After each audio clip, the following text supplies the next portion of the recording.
Hey everybody, welcome inside the studio. Chad Roseman here with you on a Thursday night, getting set to kick off a 3-day stretch here at Mohawk, where I think we've got some pretty good weather in store. Sure, a little cooler. Things are expected to warm back up again next week, but we'll take it even though it's more fall-like temperatures out there right now. Maybe a little windy coming up tomorrow, but we've got a great slate of racing over the next couple of days here. And to talk about it, and he'll be here every single day, it's John Rowles.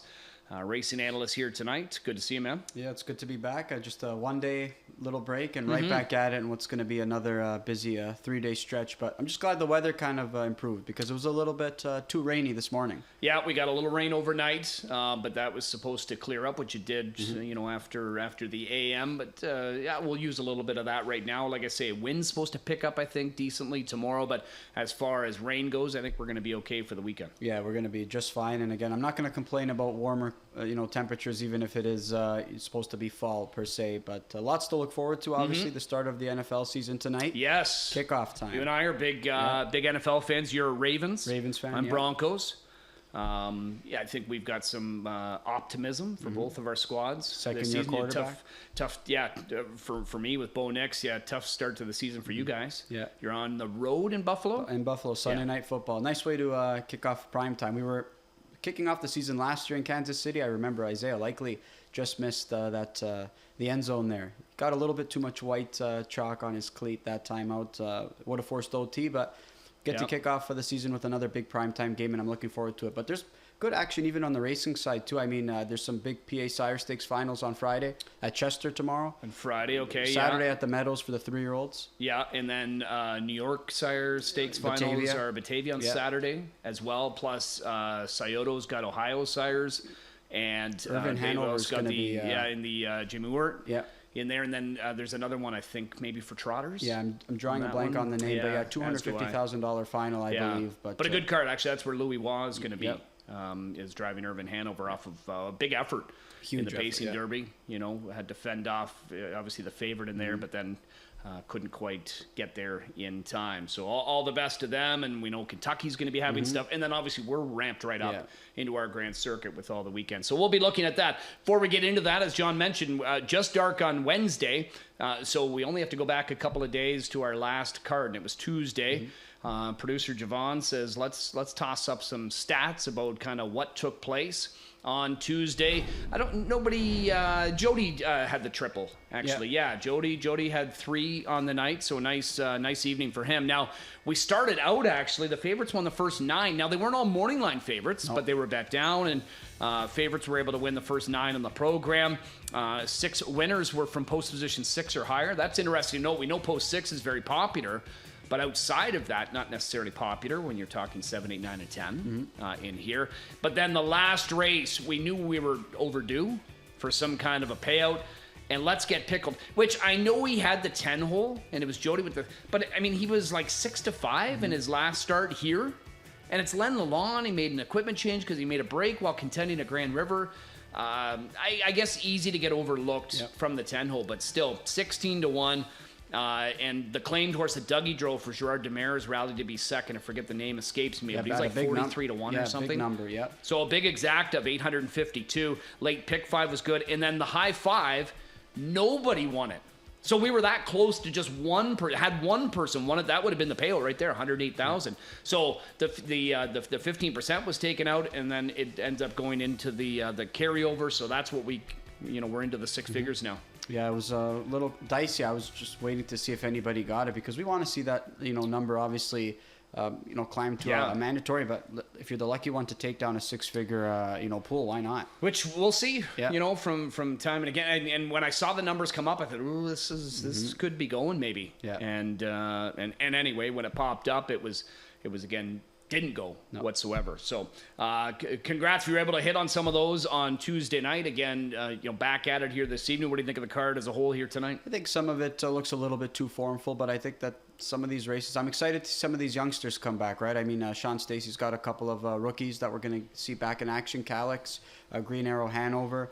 I'm excited to see Clark Bealby. Stakes horses that are getting an opportunity in some of the overnights now, right? Yeah, and you know, even Clark Bealby's charge, drawing a blank on that tactical landing trotter in race 3, explosive landing, I believe. The one that was scratched in the debut? Yeah, the one that was scratched. Yep. Excited to see, explosive landing. Yep. Excited to see him make his debut. Clark got a gold win last night at Grand River. Yeah, he did. You're right. Yeah. The Green Gazoo. Yes. Yeah, so, you know, nice congrats to him there. And, yeah, just excited to watch some young horses back in action and, you know, some horses that I think you could maybe take on with some flyers. I'm intrigued to see the pair of Maneri trainees, right? Titian, you know, second start back in his barn, and I believe in Angels as well, one that he's going to get a chance to take over training duties for in what was a private purchase. Mm-hmm. Yeah, exactly. So lots to look forward to here tonight with, again, plenty of rookies on the program. So let's dive in. I know you've got a few replays dialed up. We're going to cover every race, or at least, you know, skim over it and just sort of let everybody know what's going on. The opener starts the early pick 5, guaranteed at $75,000. All the best if you're going to play along. Right now, I mean, this board, obviously, I haven't looked at the numbers, but I can't imagine there's a huge amount in the win pool, so we can't get too carried away about what's going on. But for the sake of discussion here, 4-1 is the current favorite, and that's My Ghost. Now, My Ghost has made some improvements. You know, is she able to make enough of an improvement tonight? I don't know. There's others in here. I mean, Pat's Queen's been nice. Calix, as you talk about, in here for Sean Stacey and company. Maybe even some others into the mix. Where'd you go? Yeah, I went to Calix. I think this is one that I think is going to be able to put forth. It should be a great spot for her to pick up a career victory #1. I mean, just that Peaceful Way eligibles race. I mean, that prep race leading up to the final, I know things didn't work out there, but I mean, she was moving so well at the end of it, a sub-27 final quarter in that spot. If she gets away cleanly, I mean, I feel like she's going to be tough to fend off. I mean, look at the fillies she's been taking on in her first career, in her first 5 starts. Yeah, no, exactly. And it's just an opportunity she hasn't had yet. Although some others have tackled some decent ones too. It's a good spot for her as long as she can navigate the rail. And I don't know what happened in the latest.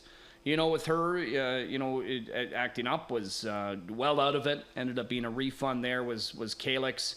In that final, the Peaceful Way, which was unfortunate because I'm sure going into it, they were thinking, we could get a good chunk. I mean, she raced great to bingo night the week before. Big time, and a good draw to work with to boot, right? I mean, you have to figure that she was going to be able to work out a pretty good trip. So, yeah, just disappointing that happened, but she's going to have an opportunity here to, you know, bounce back. Yeah, what about Rick's? He knows this family. Tactical landing out of Courtney Hanover. Full brother to Landing on Time. Is this Philly? Full sister, yeah. Full sister, to this Landing on Time. But, I mean, third place effort last time out. I mean, I think this is a tougher group, though. I think this group is a little bit tougher than the one he took on, than the one she took on in Kentucky. And you can just see, I mean, when he just qualified her once, Grand River, I mean, 2-6 and change, nothing to write home about. But then immediately you go to Lexington, and we know obviously it's a really fast trip, but to go 58, then 56 and 2, I think he's probably pretty happy the way she's developing. Absolutely, and I figure that maybe he just wants a couple more learning experiences potentially. I mean, when Rick's gonna hop aboard, he wants to win. He believes he can win without a doubt, but I think that he also wants to maybe learn a little bit more about some of his chargers, especially when they're young horses. Are you all in on Calix? I'm all in on Calix, yeah. All right, she'll probably be the clear favorite, I think. I would have to say. Over to race number 2, pop-up series action in here. So this is leg 1. So this one is for fillies and mares on the pace that have started for a purse of $12,000 or less in their last start. Also eligible, non-winners at $25,000 this year with a minimum of 10 starts. Winners over $50,000 this year not eligible. Now, a mare like Yoda Queen, we would kind of expect her to maybe not fit something like this, but she does. She took advantage of a spot in the latest where she was supposed to win, and I mean, Dougie was able to get such a piece of cake middle half, and I mean, she just took off on them. She should be tough, but I mean, look at Gentrify. She can go, pretty good mile. I No Money Honey. She's going to have to elevate her game, but it's Carmenas Yellow first start too, right? There's things to consider. Merits respect though, right? Anytime you see one go into the Carm's barn for the first time, it's going to be tough with an outside draw here, and I think it's also going to be tough to beat the two, from the middle of the gate, but I like Gentrify in this spot. I mean, this mare's got some speed. I think this is a really, really good spot for her. I mean, I thought she raced really well 3 starts back, in amongst rivals, and then stepped up against tougher company to the likes of Coco Jojo, who, I mean, was taking on preferred mares over her last few tries, and I think the trip didn't work out at Grand River last time, having to go first over a long way. She has a good draw to work with. I'm hoping she can work out an easier trip to Yoda Queen here because, I mean, let's face it, like you said, if Yoda Queen gets a clean trip, she's going to be tough to outsprint. Yeah, and Yoda Queen, when she's on her game, I mean, she's not at that level that she was maybe last year. Not right now, at least, but if she gets back there, she'll be awfully tough, but it looks 5'6" or 6'5". I would have on to paper. think. Yeah, I'm hoping it lines up that way because it'll give me a better chance in that spot. Yeah, but again, the Carmen Osiello, we've just been able to see him make dramatic improvements on others. Looks like Dan Serafia maybe getting kind of a package deal from Stu and Patricia Bolander. Yeah, I'm intrigued about the one that he's picking up later on. Yeah, all right. Race number 3 is where we go next. 2-year-old Colton Gelding Trotters. Nominators of 1 or 8,500 lifetime to start the early pick 4. And I know you were awaiting the debut of Explosive Landing because you liked the qualifier. Coming into that contest, does the sickness scare you away from him, or are you going to go back? I went back to him. I got a chance to speak with Clark Bealby ahead of the card as well. And just said, just a minor cough. Nothing really to be too concerned about. Just play it safe. And he said still had a good week, still ate all his feed. And they just said that they're going to add an ear hood in this spot just to maybe keep him a little bit more quiet. He says that he was a little bit too full of himself in that qualifying effort, which, if you take a look at it, you're going to see him, but he's still moving really, really well. So I think they just want to keep him a little bit more calmer, but they're expecting a good performance on debut. Knowing that, then I'd be happier that he's lined up where he is here than the rail. He was supposed to have the rail in that debut, right? Yeah, absolutely. Yeah. Exactly. So this is a perfect spot for him to, like you said, to kick off his his career. I think he's sitting on a really good effort. I know there's some other talented trotters here in this spot, but tough to knock that morning prep. He still looked pretty good. Yeah, let's have a look at it. Let's see what we can make out of maybe the body language of this son of Tactical Landing, because he, again, just went right to the front. Was able to open up. He was, for a horse that's never done this, at least charted wise, he never had to feel the presence of any other horse at all. The only time he would have felt that would have been behind the gate. Yeah, and he still was able to trot home in 27 and change. Sometimes you see horses, look full of themselves and maybe open up a sizable lead, and maybe that final quarter is not going to be as flashy. This guy's final quarter looked pretty good, and to me, he looked good. The body looks language relaxed enough to me. He doesn't look like a runaway by any means. Body language of Louis looked strong to me. Of the Colt, obviously looked pretty good, and for me, if he replicates a similar performance, while some of these other horses have taken on stakes company, I'm just so intrigued of what this guy put forth in that debut. Again, tight line to Louis Waugh. I think he's good to go here. Yeah, no, nice performance there. He's obviously going to get plenty of play. Others that we have to, have a look at in this spot here. Commander Saul is just knocking on the door since coming from Grand River to here, despite even some tough draws, still managing to offer up his presence late. Big time, and we see a little bit of versatility from him, right? Outside draw, still showing the ability to leave out of there.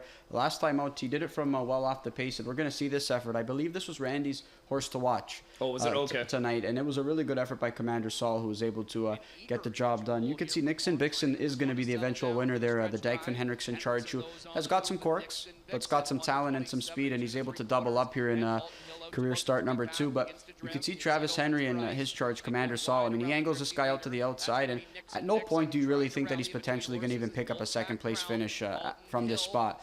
But Travis is still just asking him right now, and he starts to do some trotting on the outside, and he's able to pick up second. There's Halton Hill to the outside. You could see him drifting out a bit. Hill's a good one that he passes. Absolutely. And then he's able to get by Tyler Moore's charge there, and he just gets him for second there. Wolfpack Crown, who I thought has been racing better since he's kind of started racing him off the pace. And you could see Commander Saul, just another really good effort there by him. Again, a string of second place finishes. That's 3 in a row for him. He's got 4 in total. But this is one, to your point, is knocking on the door. I just think he hooks a trotter that showed me a little bit more in his morning prep. But this is one that I think is going to continue to improve. And Dag's starter in Nixon Bixon. He's 2 for 2 to start his career. Although he's at times looked like he maybe wants to get off of his gate. Yeah. He's been able to mind his manners. I think he's got talent. Absolutely. For sure. Yeah. Well, if you're still winning despite, some of the course. Maybe not being perfect. Yeah. I think that's a positive. Yeah. Yeah, no, exactly. So I think Commander Saul's been keeping some good company, but Explosive Landing looks like he's probably ready to go as long as he's healthy. 56 if need be. I think and maybe so. he doesn't even have to go that. No, I think so. I think he's ready for, to go a little faster too. All right, that's race 3 to start the early pick 4. 4th race begins our pick 6 wager. Stick to the trot, 5 and under. Nominators of 2 or 31,000 lifetime. We've got a field of 9 in here. How about Michelle Olsen's charge? Tricks on you. Travis Cullen getting along great with this guy, and she's got one that's developing into a nice little performer here. I know she said she went to a bigger bike in that victory 2 starts back when she was an upset winner, and rode the rail there, right? Rode the rail there, but you could see him. I mean, he looked like he put forth a sneaky good effort a few starts ago, then looked like he was doing some trotting, but just really wasn't able to kind of make up ground. But we saw 2 starts back, he made up a lot of ground, and did the same thing when he tripped out last time out. So this is they got to be excited about the son of Trixton. I mean, she's done a really, really good job with this guy, and so far he's putting forth some really quality performances as well. Well, we're going to get to see his latest win, but you don't necessarily want to focus in on him. You want to have a look at 10 Karat Gold. Yeah, I think this is another one. We've talked about him before on the pre-shows before. This was one that was flying late up the inside, who was a runner-up to Tricks on You prior to being disqualified for going inside pylons. But we're going to get a chance to look at him here. He's 3rd on the inside right now for driver J.R. Plan. And, he's put forth some good efforts, but it was 2 starts back where J.R. came first over with him, and that just seemed to not be his trip. So J.R. keeps him kind of covered up here, and you could see he's looking for room up the inside or to his outside, but he's just bottled up in amongst rivals right now, Chad. And again, the body language of this guy and JR looks pretty good, but at this point you kind of figure he's not going to find any daylight whatsoever. So he's looking for room. He's coming up the inside here behind Meadowview Rothy and just trying to find a little bit of a seam, but this is a horse that looks like it's got some trot until just now, and I thought that he finished up really well again, and another effort where I think he gets brave. He's going to come back next week even sharper, and hopefully the trip works out for him, because this is a really wide open race. Yeah, what about Green Arrow Hanover? We saw Jody win on Tuesday night, where he was the lone 2-year-old against 3-year-olds in a similar classification.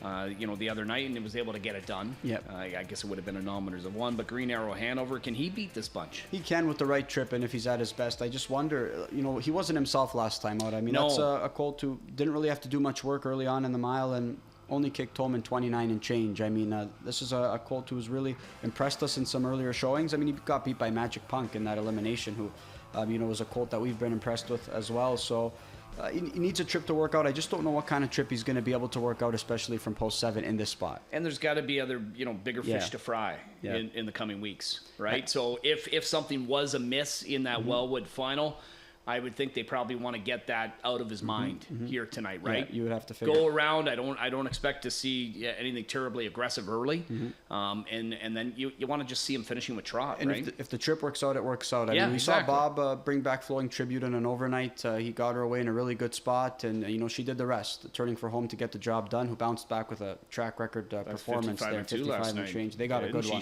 She's sharp, and you saw that. What was it the other day? Well, Jody's charge as well. I mean, just was a tough trip. He had to come a long way, did land the plane, but I mean, he did some trotting late in that mile. So I mean, this is a spot where he can be competitive.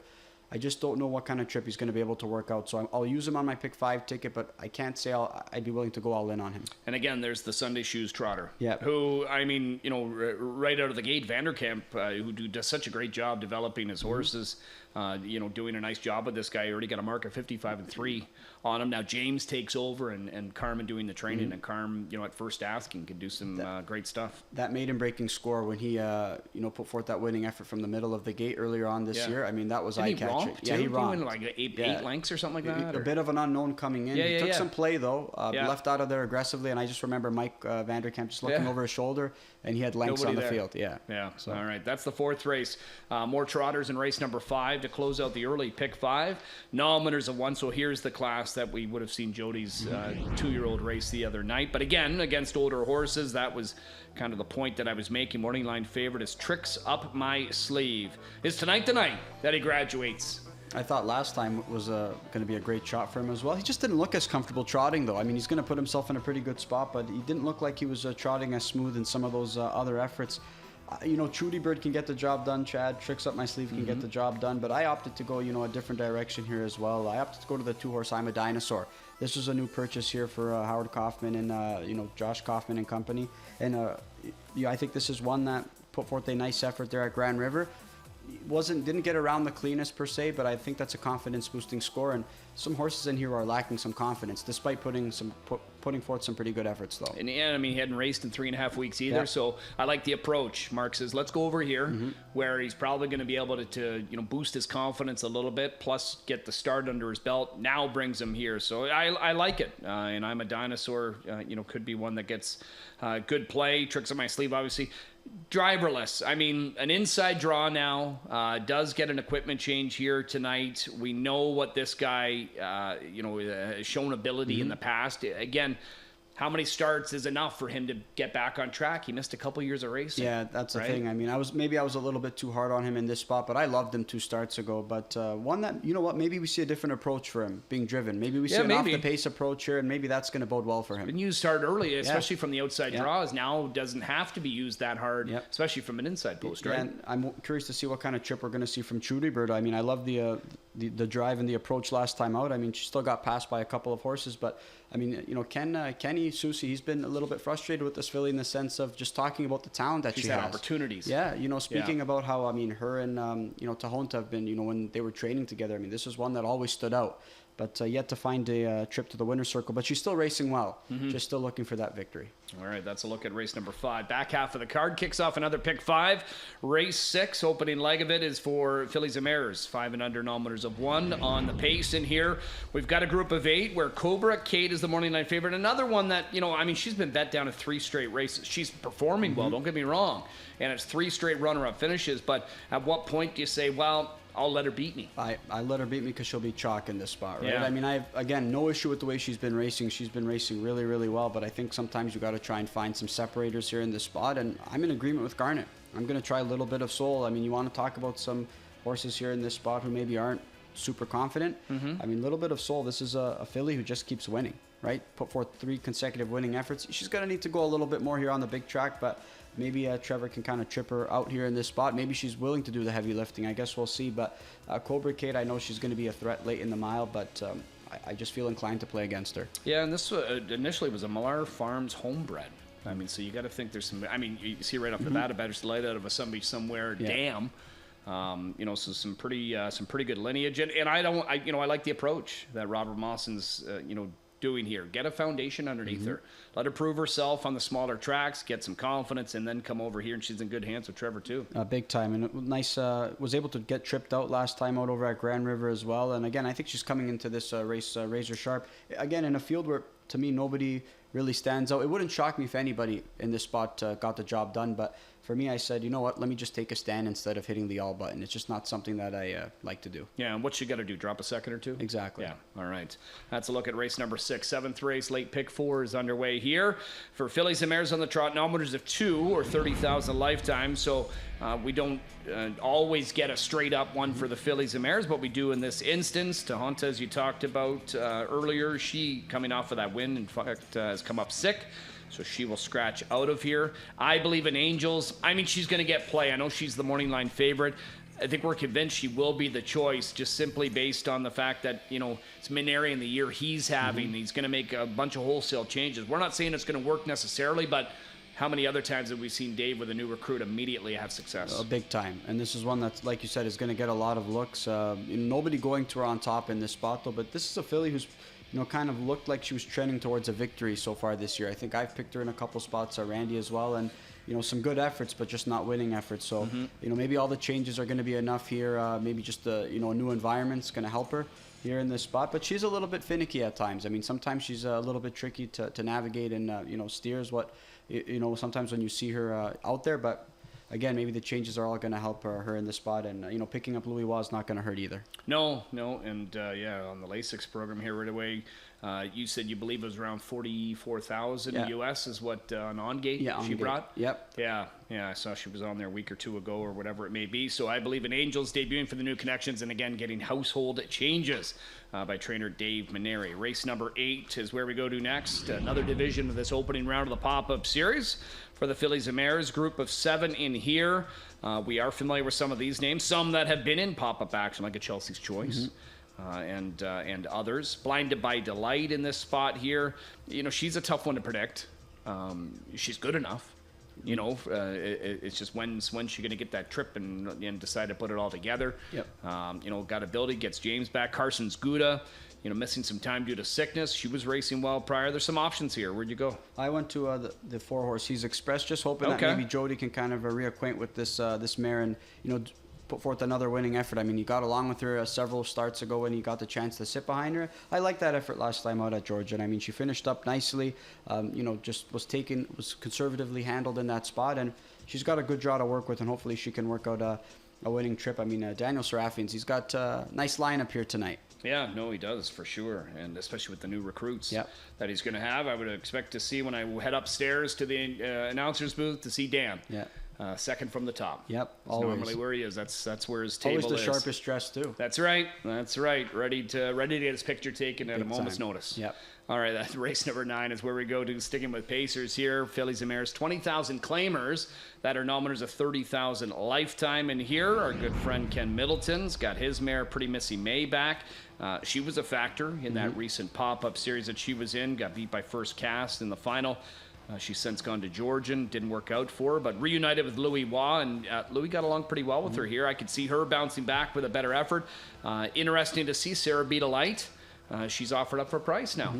And one for my baby as well from the outside in the spot here as well. And Sarah B. Delight's been racing well though. I mean, she's put forth, I know, just one win, but she's been consistent. I know scratched last time out, but I mean, she's been getting better each and every start. JR's done a really good job, since he's taken over the driving duties with this filly. Yeah, and if someone could take a shot on her, I'm not sure it'll be tonight, but I mean, you got to think she's got, broodmare value anyway, just down the road, based on being a better slate out of the Great Bulls Hanover. Big time. And, some other ones I think that have the ability for some bounce back efforts in here as well. Chad, I think, Ardine Gracie just didn't look like she was steering all that well when she was turning for home. I know she got placed because of some pylons, one that was coming off a pair of sharp efforts, and maybe Billy can navigate a winning steer here with another favorable draw. Yeah, another one priced too, one for my baby, right, on the outside in here. But what about First Cast? Because remember First Cast, she, that opening round, she ends up moving over a bit. That's where Jody gets up the inside with Kenny's mare,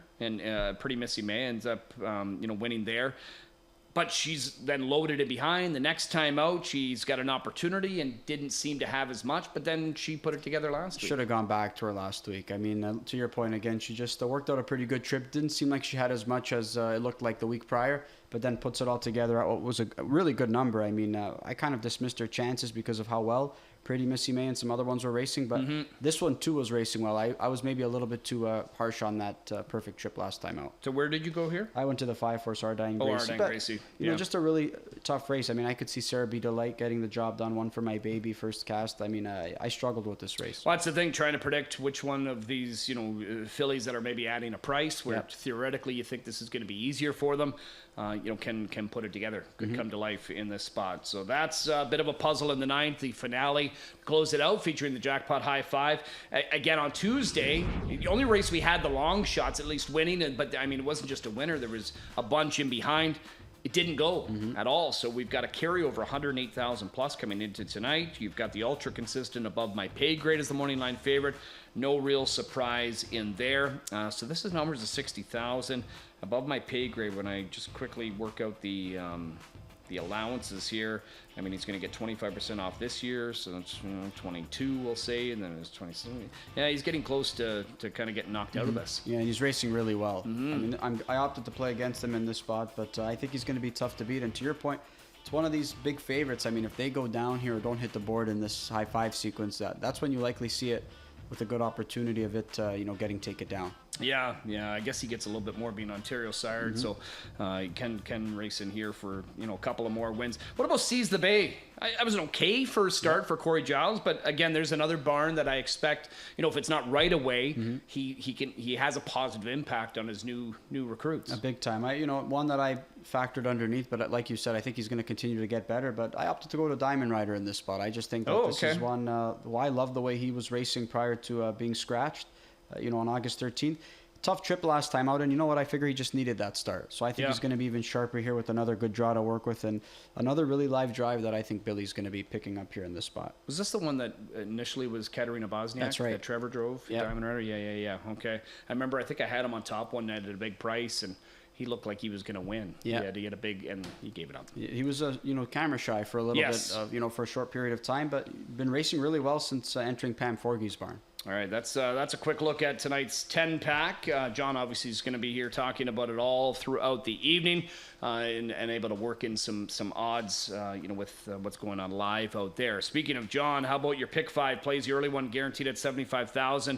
We know you're going to kick it off with a single of Calix. Actually, you'll kick it off with 3 straight singles. Yeah, 3 straight singles for me. I'll just go all in on Calix, go all in on Gentrify, and go all in on Explosive Landing here in this spot, and just hopefully that those 3 singles can get the job done. I think I've got contenders in each and every leg, but it can be tricky to be singling a couple of trotters here, especially 2-year-olds. But races 4 and 5, Chad. I mean, we kind of spoke about it. Don't really know which direction to go, so I did go 4x4 to close things out. I think race 5 can go any which way. Handicapping maiden trotters can be really difficult, and then in race 4. I think there's a few horses there that really have a big chance. So I have 3 singles to start it off. I don't have to get too cute later on. No, it's a cheap one. Yeah. Many of us can afford that, so good luck to you playing that. Your late thoughts on the early pick 5.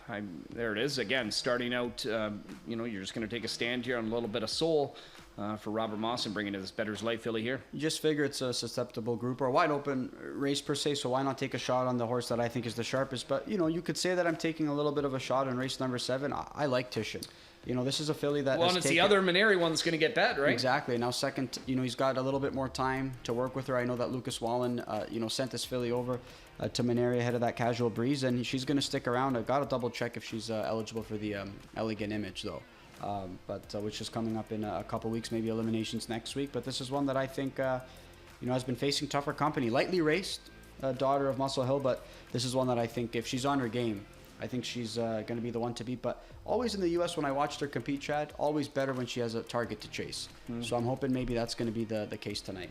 All right, and we've got our books here for the weekend, even some Meadowlands action, because they've got Sire Stakes tomorrow, right? New Jersey Classic Finals, Or New Jersey Classic, yeah. So, nice card.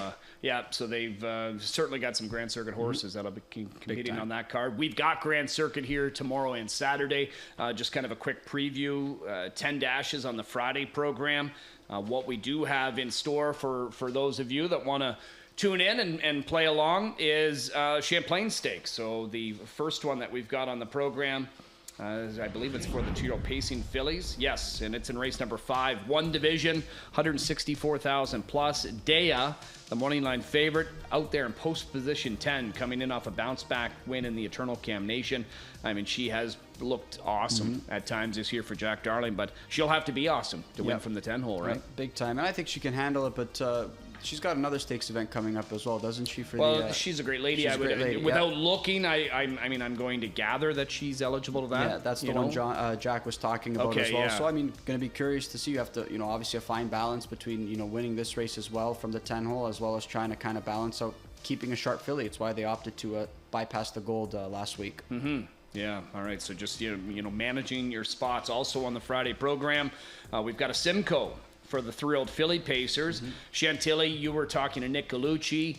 They have been able to find some issues, and he was hopeful that she'd be all right. But again, he wasn't going to push her. No. Right? And she needed to be showing that she was back to herself in order for him to enter. And it looks like not quite there just yet. It's still a really nice group of fillies that we've got going postward here. And Out of This World Deo, who was able to put forth a winning effort. And again, she came home in 25 and change, 2 starts back ahead of that gold. I mean, she just rallied nicely to be second, but perfectly chic. One that has 1 win this year, but she's been racing 200,000 plus. Tough to be mad at her, right? If you're the owners, $12,000 yearly. Exactly. Right? Yeah, she's paid her way. Yeah.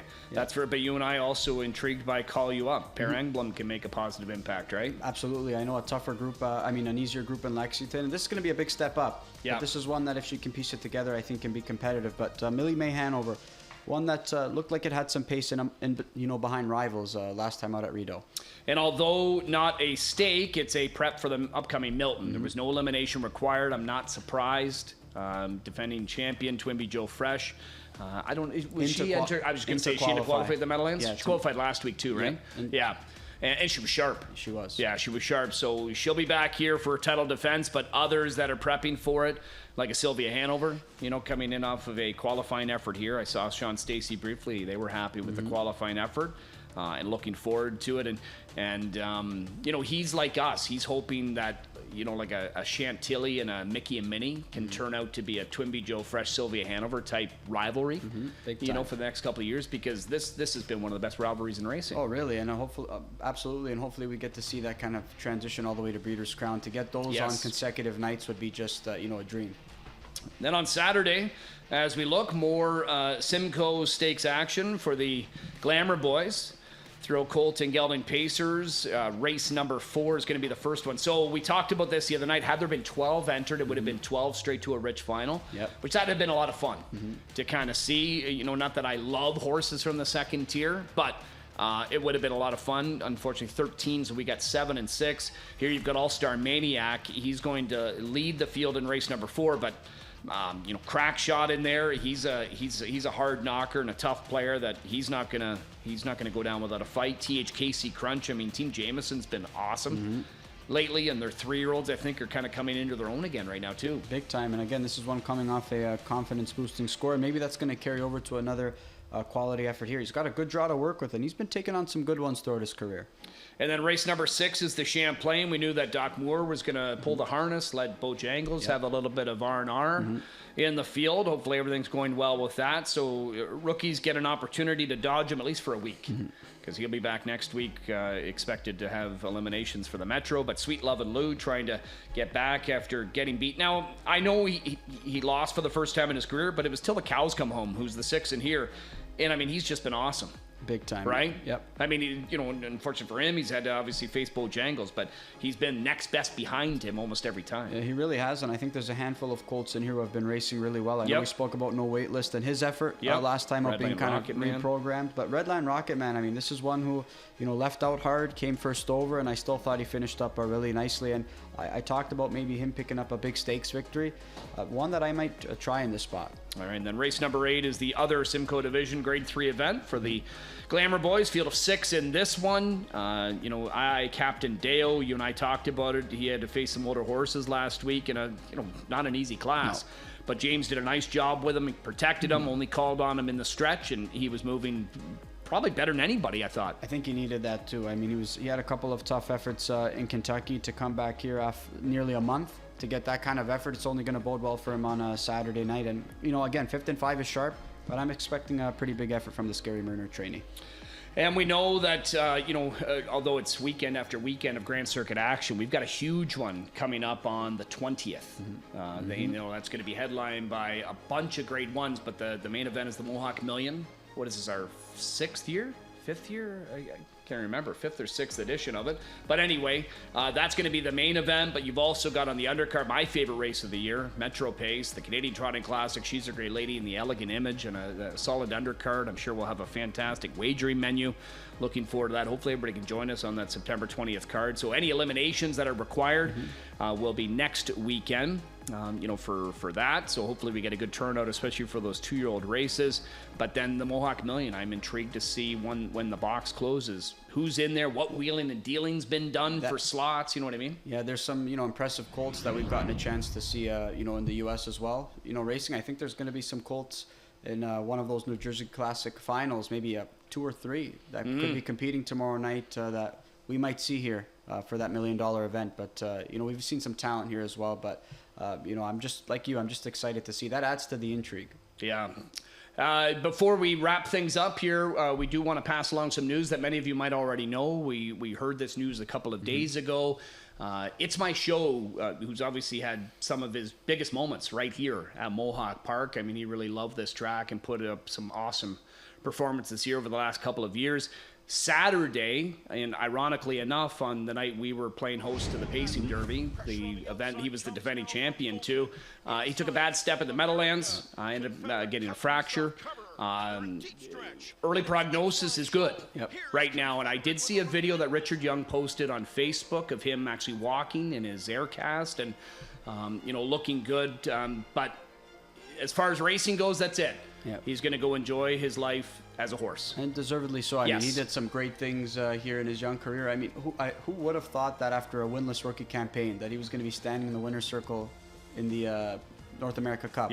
And then obviously following that up with the Canadian Pacing Derby title. I mean, just unfortunate. He was in such a good spot on Saturday at the Meadowlands, and just all it takes is one step. And a horse that was dealing with some complications. I know they were hoping to point him towards the Canadian Pacing Derby, Chad, but he had to deal with some various health issues, and he seemed like he was on his way back, is what Richard Young had told me. And just unfortunate that he had to be shut down, but fortunately for him, he looks like he is going to be a little bit better. And good on Richard and everybody else, always doing what's right by the horse. I mean, Richard has said that through here, eh? Counting countless times. Oh, looked like a Buckabet Hanover was going to get the job done, and then here comes that was tight. Yeah, no, both of those for him, they were tight. Yeah. The two big wins here for the Eddie Cup and the follow-up a year later against the best older pacers. So I mean, he'll be missed on the racetrack, but we're happy, and our thoughts are with him and the connections, and just a speedy recovery, and go and enjoy yourself.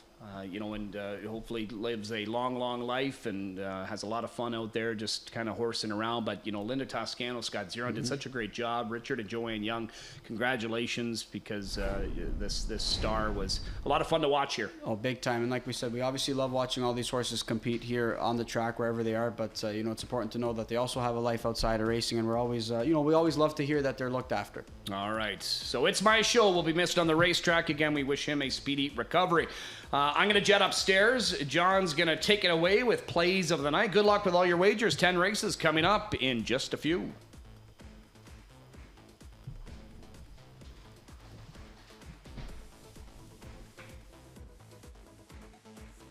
All right, we're going to go to plays. We're going to go plays of the night here now in this spot, and I'll show my plays board, and we'll look at some other resident handicappers and their thoughts as well. So we'll pull up my thoughts here, and I opted to go a couple of, value plays or price shopping here early on, and I'm going to try my best bet, though, is Gentrify in race number 2.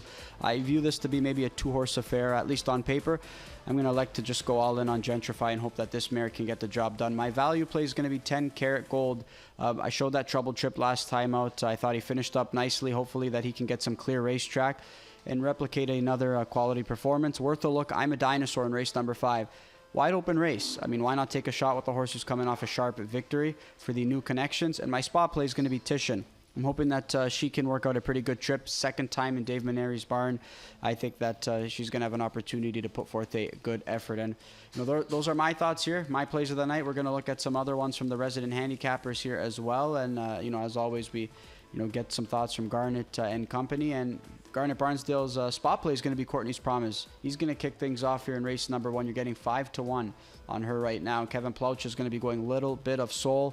I like that selection by him. And Ghislaine Paquette, new opposition, going to Blinded by Delight in race number 8. There's our thoughts here as we get set for this Thursday night 10-pack. We'll be back momentarily to kick off the early pick 5.